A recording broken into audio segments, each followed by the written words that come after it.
Hi, this is super 30. ഇന്ന് നമ്മളതിൽ 4ാമത്തെ ക്വസ്റ്റ്യനാണ് ചെയ്യാനായിട്ട് പോകുന്നത്. ഈ ക്വസ്റ്റ്യൻ ജയിക്ക് ഒരു 10 തവണയെങ്കിലും ചോദിച്ചിട്ടുള്ള ക്വസ്റ്റ്യനാണ്. വെരി ഇമ്പോർട്ടൻറ്റ് ക്വസ്റ്റ്യൻ, ശ്രദ്ധിക്കാം. 2 particles are projected from the same point with the same speed such that they have same range but different maximum heights. Which of the following is correct? ശ്രദ്ധിക്കാം. ഇവിടെ നമ്മളോട് പറയുന്നത് ഒരു പോയിന്റിൽ നിന്നും നമ്മൾ ഒരു പാർട്ടിക്കിളിനെ എടുത്ത് എറിയാണ്. സെയിം സ്പീഡിലാണ് എറിയുന്നത്. ആദ്യം നമ്മൾ യു സ്പീഡിൽ എറിഞ്ഞു. അപ്പോൾ ഇതെന്ത് ചെയ്തു? ഇങ്ങനെ പോയി ഇവിടെ വന്ന് വീണു. ഓക്കെ, അതിനുശേഷം നമ്മൾ എന്ത് ചെയ്യുന്നു? വീണ്ടും അതേ സ്പീഡിലാണ് എറിയുന്നത്. അതേ യു സ്പീഡിൽ എറിഞ്ഞപ്പോൾ അത് പോയ ഹൈറ്റ് ഡിഫറെൻ്റ് ആണ്, പക്ഷേ വന്ന് വീണ ദൂരം രണ്ട് പേരുടെ കേസിലും സെയിം ആണ്. ക്ലിയർ? ഓക്കെ, അപ്പം നിങ്ങൾ മനസ്സിലാക്കുക, സെയിം സ്പീഡാവണം, അതുപോലെ സെയിം റേഞ്ച് ആകണമെങ്കിൽ ഇതിനുള്ള കണ്ടീഷൻ എന്ന് പറയുന്നത് ഈ ആംഗിളുകളുണ്ടല്ലോ, ഇത് തീറ്റയാണെങ്കിൽ ഇത് എത്രയായിരിക്കണം സാറേ? 90 - തീറ്റ. കണ്ടോ, ആംഗിൾ എന്തായിരിക്കണം? ആംഗിൾസ് കോംപ്ലിമെൻ്ററി ആവണം.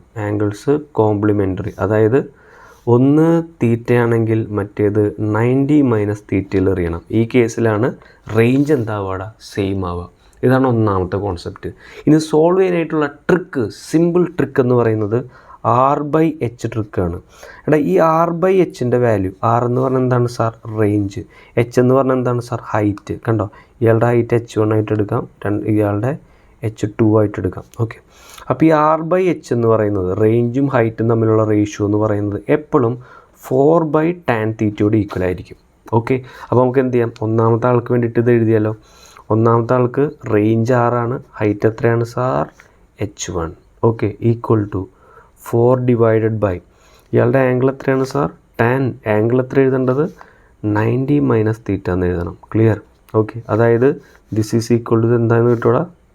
ഇതെന്ന് പറയുന്നത് R/H1 ഈക്വൽ ടു 4/tan 90 - തീറ്റ എന്താണ് സാർ? കോട്ട് തീറ്റ എന്ന് കിട്ടും. ഒന്നാമത്തെ ഇക്വേഷൻ. ഈ രണ്ടാമത്തെ ആൾക്ക് വേണ്ടി എഴുതിയാലോടാ. രണ്ടാമത്തെ ആൾക്ക് റേഞ്ച് എത്രയാടാ? 6 ആണ് സാർ. ഹൈറ്റ് എത്രയാണ് സാർ? H2 ആണ് സാർ, അല്ലേ? ഈക്വൽ ടു 4/tan ഓഫ് എറിഞ്ഞ ആംഗിൾ എത്രയാണ് സാർ? തീറ്റയാണ് സാർ, അല്ലേ? ഇതാണ് നമ്മുടെ രണ്ടാമത്തെ ഇക്വേഷൻ. പരിപാടി കഴിഞ്ഞ് വെച്ചാൽ ഇക്വേഷൻ 1ഉം 2ഉം കൂടെ മൾട്ടിപ്ലൈ ചെയ്യുക. രണ്ടും കൂടെ മൾട്ടിപ്ലൈ ചെയ്ത് R × R എന്താണ് കിട്ടുക? R × R². H1 equal to 4 × 4 16 cot theta × tan theta. tan തീറ്റയുടെ റെസിപ്രോക്കലാണ് സാർ കോട്ട് തീറ്റ. രണ്ടും കൂടെ മൾട്ടിപ്ലൈ ചെയ്യുമ്പോൾ 1 കിട്ടും. അപ്പോൾ R² എന്ന് പറഞ്ഞാൽ എന്തായിരിക്കും സാർ? 16 × H1 H2. സാർ ഇത്രയേ ഉള്ളൂ. Option 4 will be the right answer. 4 അല്ല sir, option 2 will be the right answer. R² equal to 16 H1 H2.